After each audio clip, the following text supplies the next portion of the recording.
Lamine Yamal n'est pas le seul à avoir perdu un classico après avoir parlé. Mais étrangement, quand c'est lui, vous trouvez toujours le moyen de le traiter d'arrogant. Alors que quand c'était un Madrilène qui le faisait, c'était de la confiance, de la personnalité, du charisme. Ce double discours, il est flagrant. Parce qu'au fond, ce qui dérange, ce n'est pas ce qu'il dit, c'est qui le dit. Un gamin de 18 ans, formé à la Masia, déjà décisif dans les plus grands rendez-vous. Un joueur qui dérange l'ordre établi.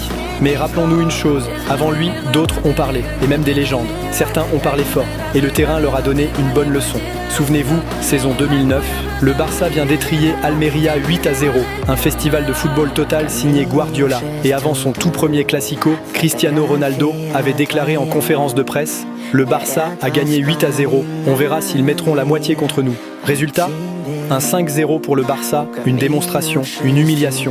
Et l'image gravée dans l'histoire, c'est celle de Gérard Piqué, les 5 doigts levés, rappelant au monde entier le score du match. Depuis ce jour, Cristiano Ronaldo n'a plus jamais tenu de propos provocateurs avant un classico, parce qu'il a compris qu'avant de parler, il faut d'abord gagner. Mais voyez-vous, la différence, c'est que personne n'avait traité Cristiano d'arrogant. Au contraire, on parlait de son mental, de son ambition. Quand c'est un Madrilène, c'est de la grinta. Quand c'est un Barcelonais, c'est de l'arrogance. Et pourtant, la première fois que Lamine Yamal a fait une story avant un classico, souvenez-vous du résultat. 4-0 pour le Barça, et il avait même marqué. Personne n'avait parlé à ce moment-là. Tout le monde applaudissait le génie. Aujourd'hui, parce qu'il a perdu, vous retournez votre veste. Vous oubliez qu'il n'a que 18 ans, qu'il découvre encore, qu'il apprend. Mais surtout, vous oubliez que pour oser, il faut avoir du courage. Parce que parler avant un classico, ce n'est pas de l'arrogance, c'est de la confiance. C'est cette flamme qu'ont les grands joueurs, ceux qui ne se cachent pas. Et Lamine Yamal en fait partie. Alors non, il n'est pas arrogant, il est ambitieux, il est jeune,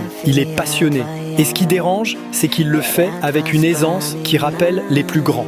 Tellement à l'aise que même ses défaites deviennent des sujets de débat. Au fond, vous ne critiquez pas Lamine parce qu'il a parlé. Vous le critiquez parce qu'il vous fait peur, parce qu'il incarne le futur, parce que malgré son âge, il fait déjà trembler le Real Madrid. Alors, avant de le juger, rappelez-vous, tous les grands ont chuté avant de triompher. Et si Lamine Yamal parle aujourd'hui, c'est parce qu'il sait qu'un jour, il fera taire tout le monde sur le terrain.